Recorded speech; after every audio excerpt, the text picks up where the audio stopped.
On your screen, you see the Rambam in the last parak of Mishnah Torah, the 12th parak of Hilchos Malachim. He discussed what happens when Moshiach comes. We discussed till now who Moshiach might be, what Moshiach is supposed to do. Now I discussed what happens when Moshiach comes. Before we get to that, I want to speak about one other thing, about demanding Moshiach, or trying to anticipate his coming. The Chazal usually make the point that one's not supposed to try and focus on bringing Moshiach. They say that a person is not supposed to figure out when he's coming. Obviously, everybody who's tried till now has been wrong. And also, not supposed to focus on general on doing mitzvahs in order to bring Moshiach, whatever, but to do Moshiach, bring Moshiach. The lashon they use is tipach. Literally the last, second last page in Shdur. Right. Tipach rucham shemachach vekitzim. The spirits of people who try and figure out the end of days should be blown away. On the other hand, it's become very, very fashionable in recent years, especially among Hasidim, to actually try and demand Moshiach. So it's a difference of opinion. There are different sources in Judaism. Some say that at the end of days, when we're close coming to Moshiach, then you should demand Moshiach.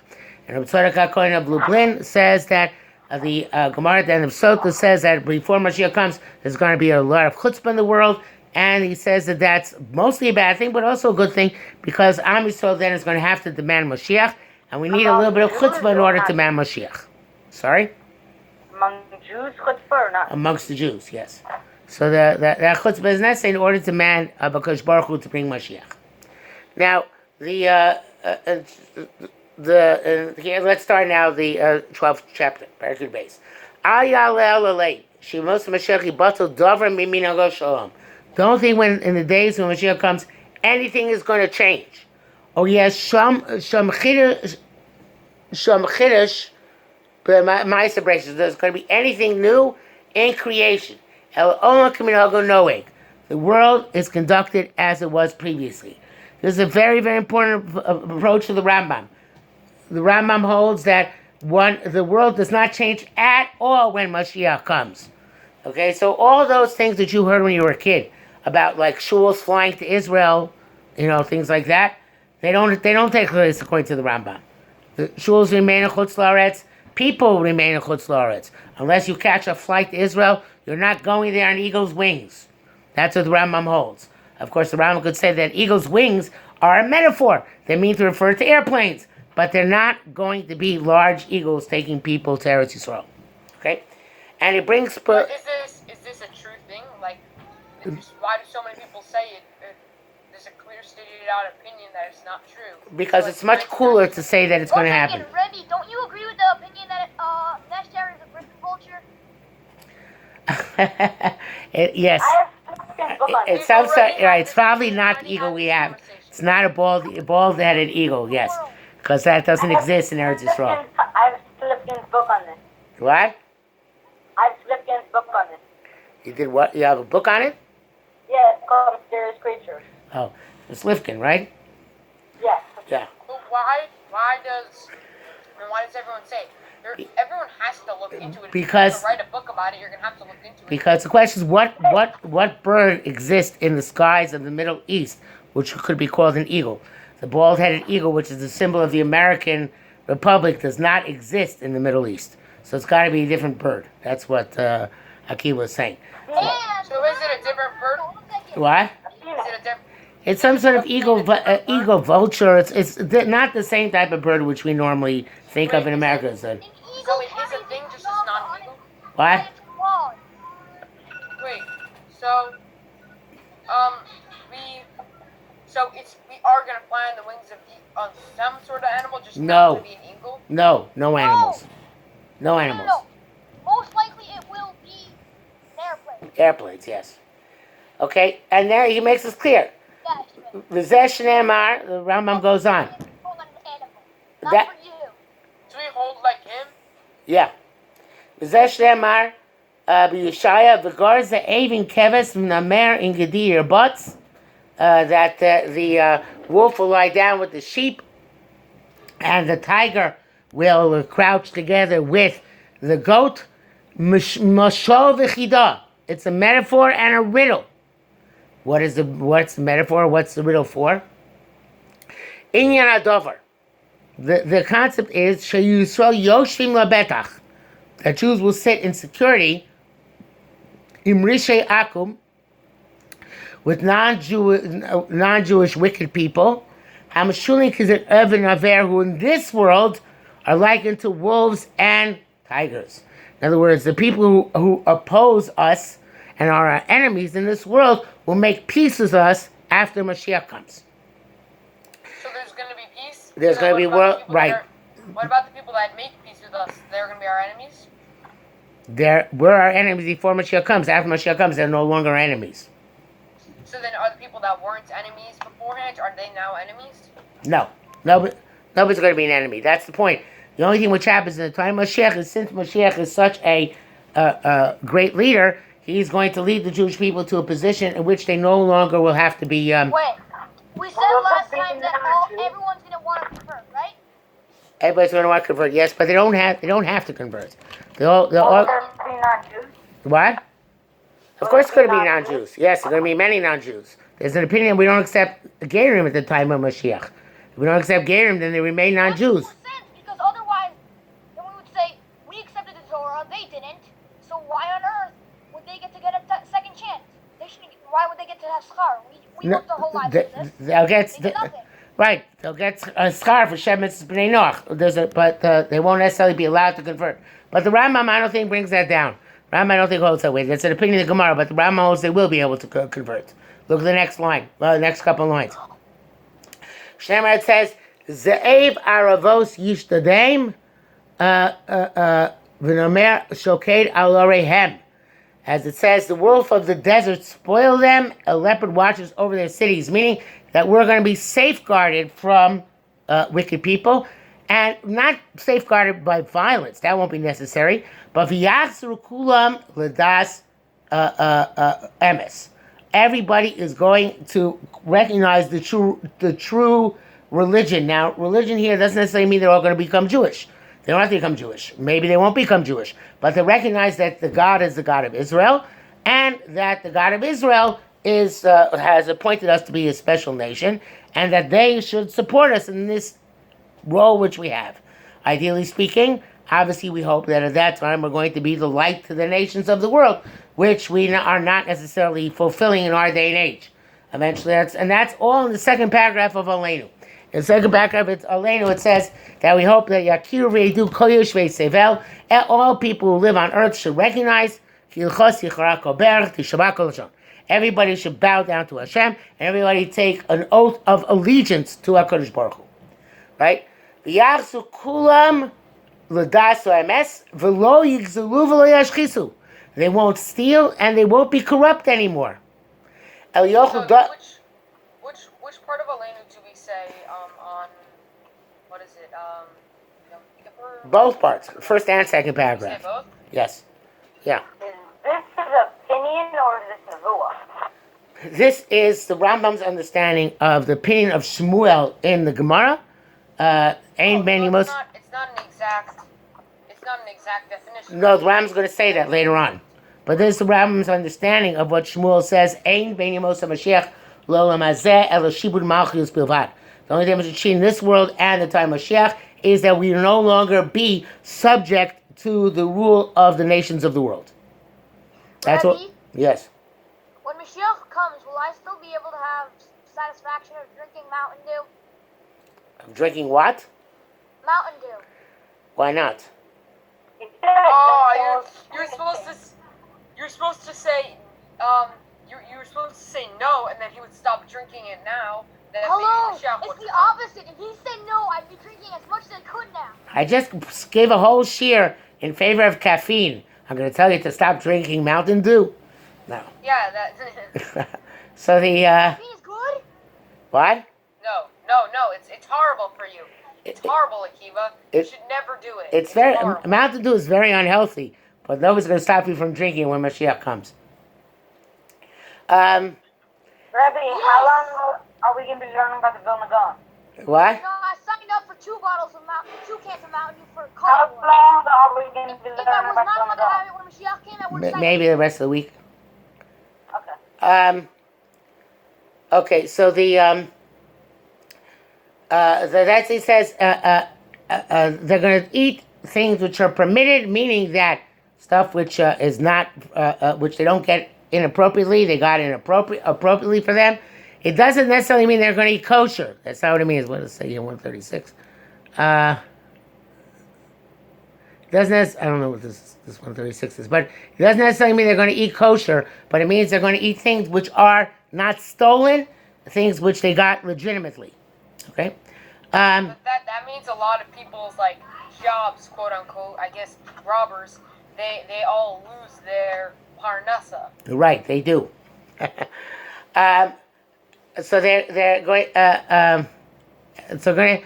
Shnei says Varyei kabakor yochal teven.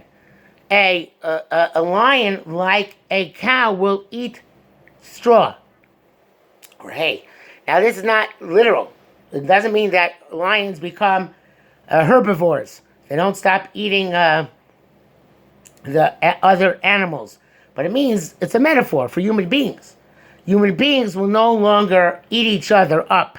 They're not going to pursue each other. Chazal say, Maseches Avos, Yumole Morosh or Malchus, if not for fear of the government, Ishas Ve'eu Chaim below, people would swallow up each other. That won't be true anymore at the time of Moshiach. So that means, what about like all of the other, what do you call it? Like kingdoms nowadays. What happens to all them? Do they like? Does Donald Trump disappear? Do all these kingship No. stuff disappear? No, the United States Will was. Donald Trump be laughed at? The United States. Yes. The United States will remain an independent country, presumably, just that its government will be There's more, so much less corrupt. targeting. Okay? Why would Hashem make it that Donald Trump gets laughed at? There's so much targeting going towards him right now. They're literally willing to kill people to stop him from being elected next time. I don't think they're going to kill anybody. They kill people, be counterproductive. But be that as it may, in the Moshe Mashiach, there can still be presidents. There'll still be presidents of the United States. Hopefully, there'll be better presidents of higher quality. If we're not flying on like the wings of eagles, then let's say we still live in America. Do we have to like buy livestock there and then fly ourselves there for Pesach and then come back? Yes. You can't fit the entire. Yes, just like happened during the time of the Beis Hamikdash. People went up on Aliyah L'Regel. But you could fit every single person that's a Jew in the population keeps on growing. So you could fit every single Jew in Israel. First of all, yes, it's possible. Chazal say that Eretz Yisrael is like the hide of a deer. The hide of a deer. If you skin a deer and you take off its hide, you will not be able to use it again to cover its skeleton. It won't work because the hide of the deer is extremely, extremely taut, even when it's alive. But that's the point. Eretz Yisrael is like the hide of a deer. It expands, has elasticity to hold all the Jews. And the time of the Churban. The Churban took place, we learned this, the time of the Churban took place around Pesach time. There were 1,200,000 Jews in Yerushalayim, which is smaller at the time than it is today, at the time of the Churban Pesach. So obviously, Eretz Yisrael will expand to include everybody. I want to point out though something. You're not mechuyev to come in Aliyah L'Regel if you live in Chutz La'aretz. You're mechuyev to come in Aliyah L'Regel if you. But then what about like carbon Pesach and everything? You're not mechuyev to come. It's better. You should come, but you're not mechuyev to come. The chiyuv is only if you live in Eretz Yisrael. You don't have to do it. You don't have to do anything with the Beis Hamikdash Right. if you're not. But I'm sure if there'll be, hello Yehuda, I'm sure if there are nice cheap prices on flights to Eretz Yisrael, everybody's going to want to go. As you may know, at the times when the Beis Hamikdash existed, hotels in Eretz Yisrael and in Yerushalayim were not allowed to charge money for Jews to be there over Yom Tov. Because they Were they allowed to charge? Were they allowed to charge for any other points? for room and for food, yes, but not for sleeping. No, I'm saying were they allowed to charge non during Yom Tov? No, I'm not sure. I don't think so. I think anytime a Jew came to Yerushalayim, since Yerushalayim belonged, since Yerushalayim belonged to all the Jews, so therefore they were not allowed to charge people for room, only for board. But that's they're losing everything because they have to pay for all of this stuff. They have to pay for the housing. Let's say there's electricity. You have to pay for electricity. You have to pay for everything. But then now you're gonna have to lose everything now that No. came, so now it's turning back. No, obviously there are arrangements by which they would, we're Jews, we have loopholes for everything, just like we sell chametz for Pesach. They would pay a lot of money for the food, right? They find a way to make a profit, don't worry about it. But officially, for the room, they didn't have to pay. Got it? That's how we work. We find loopholes. Okay, so, and then you go, let's finish this halacha. V'chein kol kayotze be'elu advarim, b'nei Mashiach hei misholim. Everything which it says about Mashiach coming at the time when at the time after actually he comes, when you call you Mosa Mashiach, they're all Misholim, they're all metaphors. Ready? 1 second. I just went downstairs to see what the commotion was about. My brother just came home with a pet duck. Okay. Can I see it? Can I show Mosa Mashiach. after here? Mosa Mashiach ibadal kol eizu davar haya mashal. And the days of when after Mashiach comes, everybody's going to know what precisely each mashal meant. And what they tried to hint at with each mashal.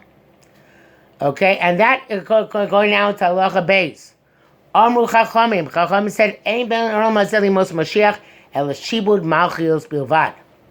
Okay, so there is no difference between. This is basically what he said in halacha aleph, summed up in one line. There's no difference between this world and the time of Mashiach, except that the other governments of the world will no longer subjugate or persecute the Jews. But he says we can see additional things which seem to be the case according to the Nevuos, which we have in Tanakh. It seems that from the simple understanding of the Nevi'im, that beginning of the Yemos Mashiach will be a tremendous battle. Gog and Magog translate as Armageddon.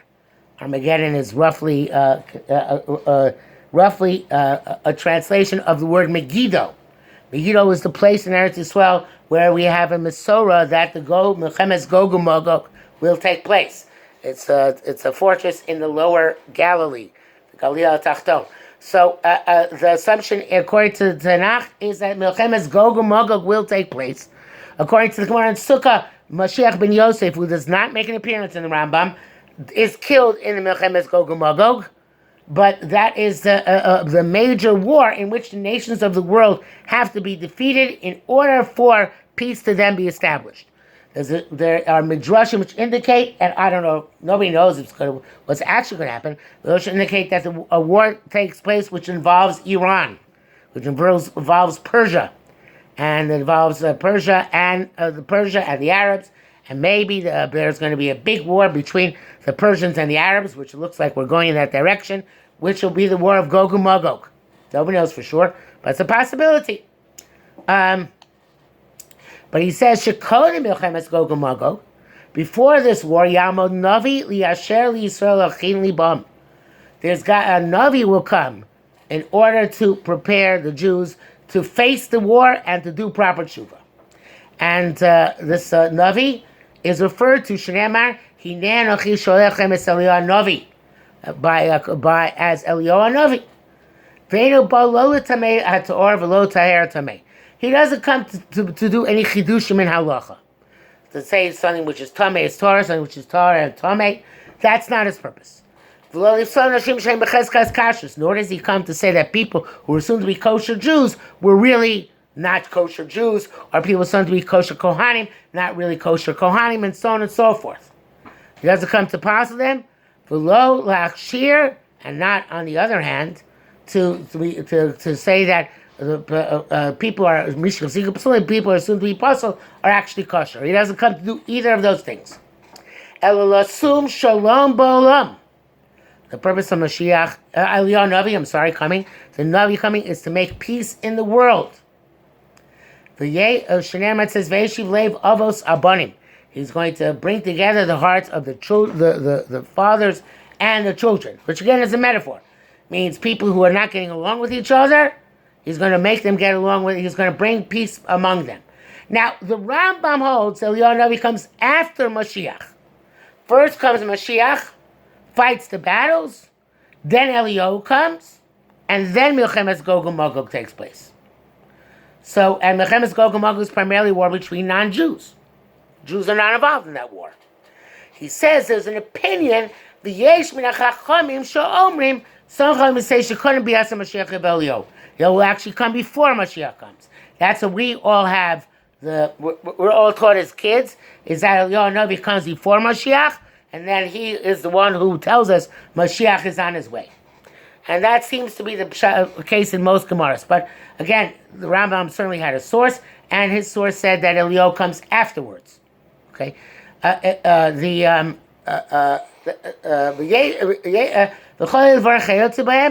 and all these matters and similar matters, lo yeda adam ech yu ad sheyu. Nobody's going to know how they're going to happen until they're going to happen. In other words, all the prophecies which are discussed, all the nevuos, are not necessarily going to happen in the way some people understand them. They might happen in a different way. We have a general principle, which is important to remember. Any nevuah which is for Puranus, any nevuah which is negative, doesn't have to take place. A positive nevuah must take place. It's like a promise from Hashem that this good thing is going to happen. But a negative nevuah does not have to take place. Hashem can change the negative nevuah, like he did with Nineveh, when Yonah got them to do tshuva, or whatever, they did tshuva on their own, but then Nineveh was saved, even though Hashem had said Yonah to prophesy that's going to be overturned. So the Vilna Gaon, in his Kabbalistic work, the Kol HaTor, says that everybody is supposed to daven and Moshiach ben Yosef not get killed in battle. The Vilna Gaon had a Kabbalistic work? What? The Vilna Gaon had many Kabbalistic works. What? Many Kabbalistic works. Really? Yes. Vilna Gaon was a very big But Makubal. that's like not a misnagid thing to do. That's not, it is a misnagid thing to do. Over time, Misnagdim stopped because I guess they left the Kabbalah to Hasidim. But at the time of the Gra and his Talmud, the Reb Chaim Volozhner, the Misnagdim were very heavily into Kabbalah, just as much as Hasidim are. Okay? To this day, there are many Misnagdim were into Kabbalah. Not as many as the Hasidim, but there are many. We'll talk about that. Anyway, the idea is that the Vilna Gaon says, even though it seems from the Gemara Sukkah and from a Nevuah, which Gemara Sukkah interprets, that, one second, Moshe ben Yosef has to be killed, you can dive in that he's not killed. Because no bad thing, which it says in Nevuah, ever has to take place if you try and have it not happen. Yes? Akiva, you going to say something? Yehuda Schmidt might come back because he just left. Oh, okay.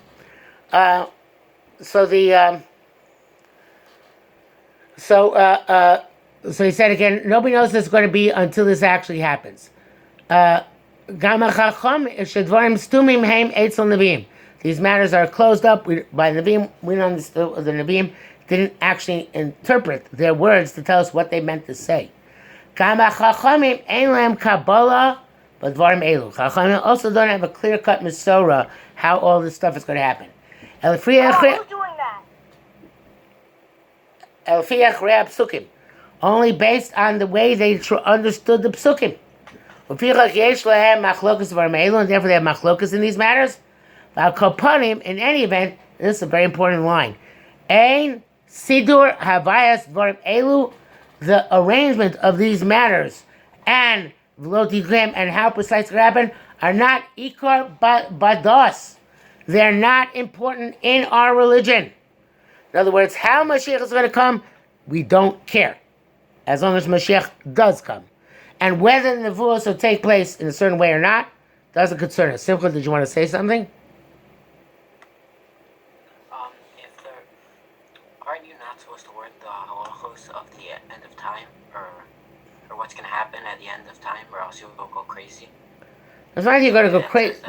Rambam is not you're going to go crazy. He says it's pointless because nobody knows exactly what's going to happen.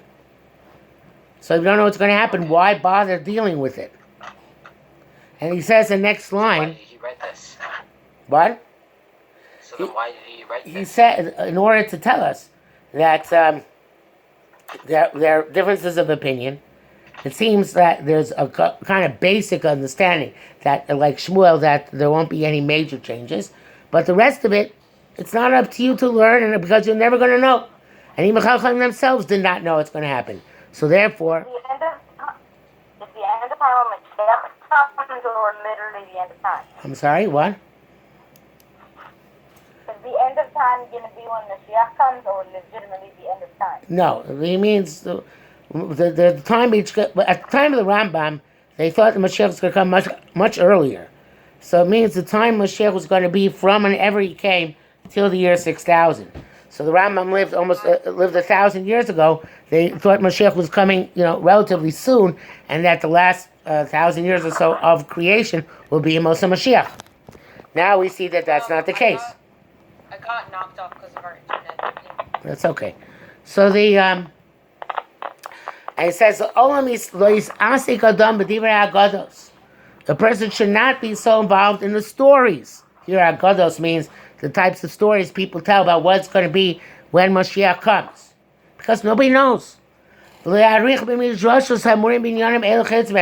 don't spend time learning Midrashim about this either. Because again, nobody understands Midrashim. And Chazal themselves are not clear what's going to happen. Right? So therefore, it's not worthwhile spending time. Ikar. And you shouldn't make this a primary learning. Learning about Mashiach, talking about Mashiach, does not bring a person neither to love of God nor to awe of God. That's a very powerful statement by the Rambam.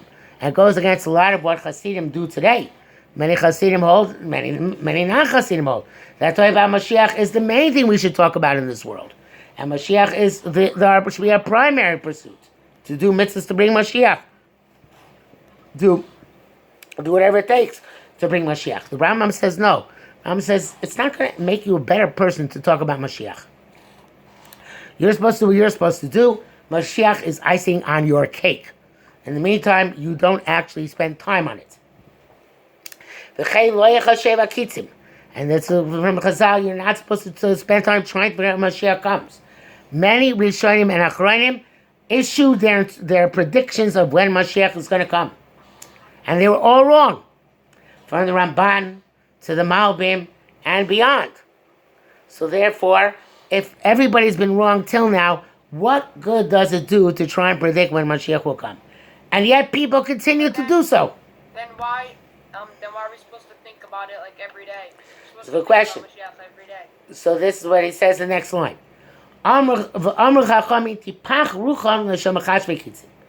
May the spirit of those who I mentioned this before, who try and figure out the end of time, be blown away.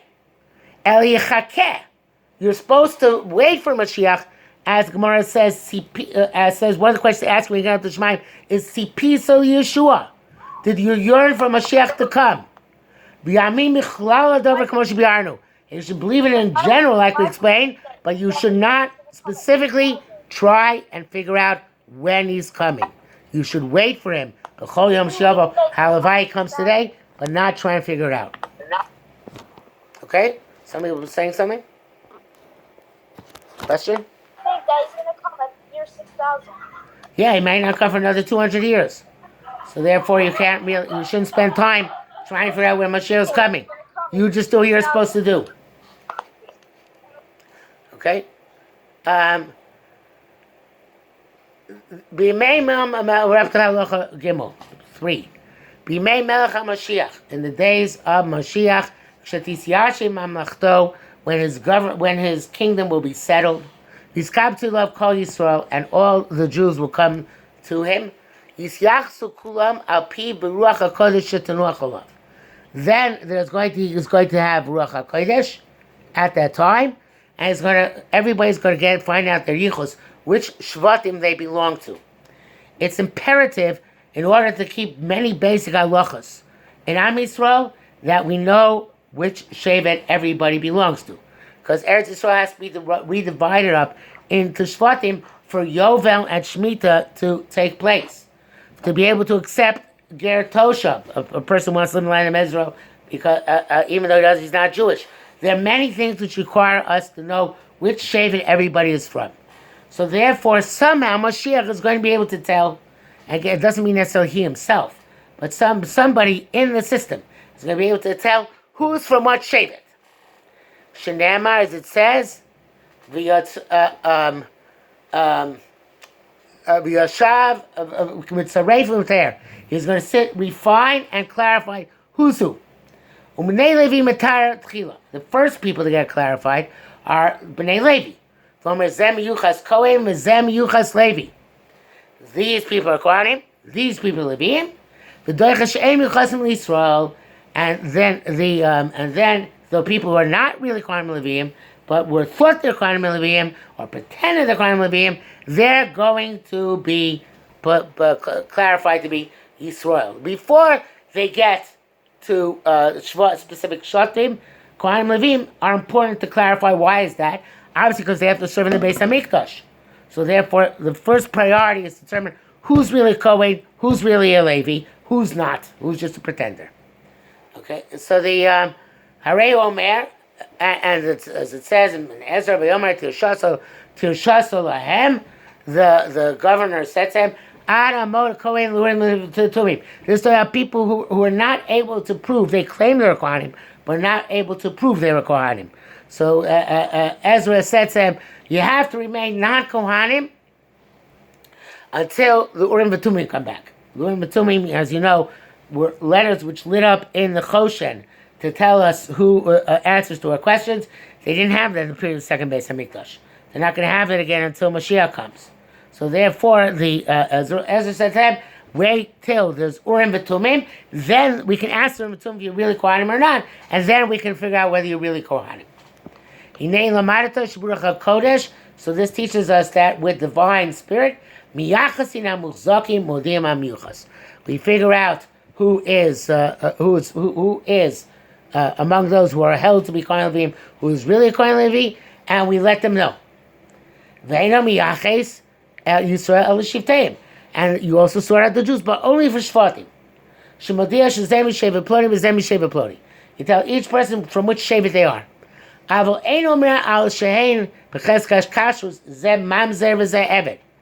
don't, Moshiach doesn't identify people who should not be marrying Jews because they're also lava b'kol, whether they're mamzerim, or whether they're avodim, or whether they're from Ammon, or Moab, or Mitzrayim, Egypt, or Edom.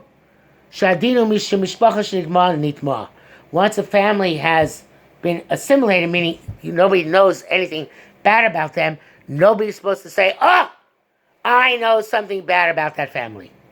So therefore, Mashiach comes and tells us, yes, which Shevet we're from, but not whether we're kosher or puzzle. That's not that once a family is assumed to be kosher, nobody is supposed to come